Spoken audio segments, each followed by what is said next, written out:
Well, hello, Charlie. Hey, Charlie. Feel all right? Charles? Mr. Brock, I'm Officer Welch. Please, sit down.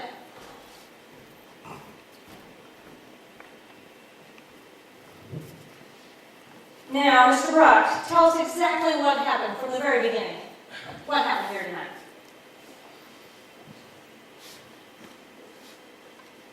Okay, the story, as it happened, as I remember, as you tell it. Oh, God.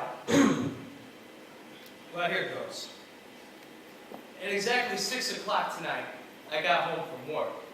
My wife Myra was upstairs in her dressing room getting dressed for the party. And I walked to the kitchen to get a bottle of champagne. And Rosita, the Spanish cook, was in there with Ramona, her Spanish sister, and Romero, her Spanish son. They were preparing an Italian dinner. As I climbed the stairs, I remember thinking to myself, my God, it's my 10th wedding anniversary. And I can't believe I still love my wife so much. Myra was putting on the perfume that I bought for her for Christmas. I purposely buy it because it drives me crazy. I get to the top of the stairs, tap on the door. Tap, tap, tap. Myra opens it, and I hand her a glass of champagne and make a toast. To the most beautiful wife a man ever had for 10 years. And she toasts. To the best man in the best 10 years a beautiful wife ever had. We drink, we kiss. I toast again. To the loveliest skin on the loveliest body that's never aged a day in 10 wonderful years. She says, to the gentlest hands that ever stroked the loveliest skin on the loveliest body that's never aged a day in 10 wonderful years. We drink, we kiss, we toast.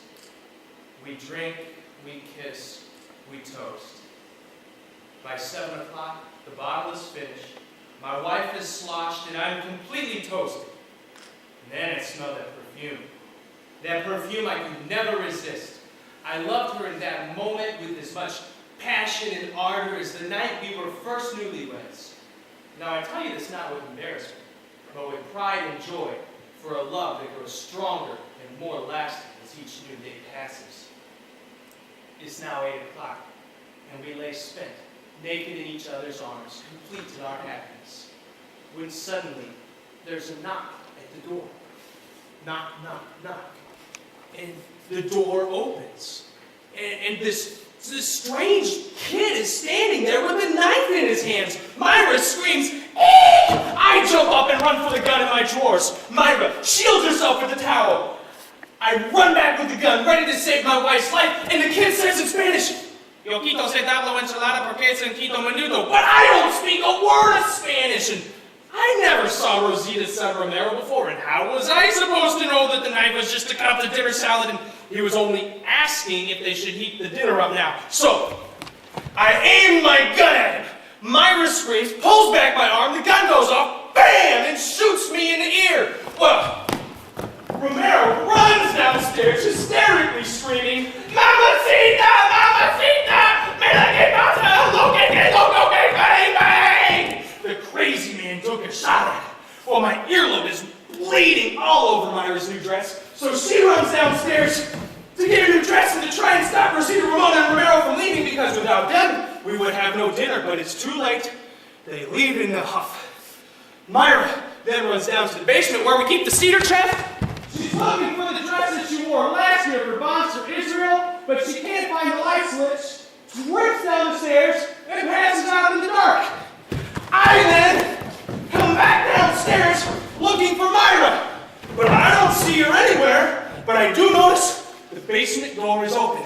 So I close it and lock it, afraid the crazy kid's coming back, of course not realizing that Myra was still down there. Well, at this point, my earlobe is killing me from the hole in it. So I run upstairs to take some aspirin. Suddenly, I think I hear somebody steal my beautiful old Mercedes, so I take another shot at him. Bam! Well, blood on my fingers, it gets in my eyes, and instead of taking aspirin, I took 4 Valium instead. Oh, suddenly, a car pulls up Oh my goodness, it's the first of the guests and I want to tell them what happened. But suddenly I find that I cannot talk from all of the volume. So I decide to write a note. But my handwriting, it looks like gibberish, and I'm afraid they're going to think it's a suicide note, and they might call the police. And my good friend Glenn Cooper is coming over tonight, and it would be terrible for his campaign to get mixed up in a suicide. So I tore up the note, and I flushed it down the toilet, just as everybody comes running into my room screaming, "What happened? What happened?" And before I can even tell them what happened, I passed out on the bed. And that is the whole damn story. As sure as my name is Charlie Brock.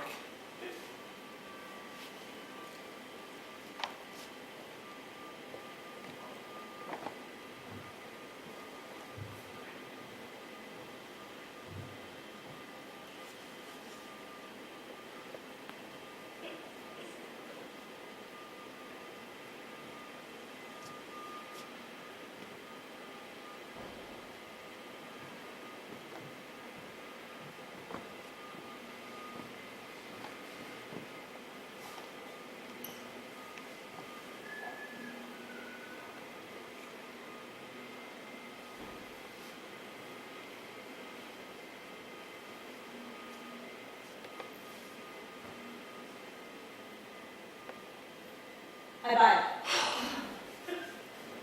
I buy the whole thing. You know why I buy it? I buy it because I liked it. I don't believe it, but I liked it. See, I'm in love with my husband, and I'd like to get home early to him tonight. Sorry to disturb you folks. Take care of that here, Mr. Brock, and happy anniversary. I have to get out of this precinct. All right.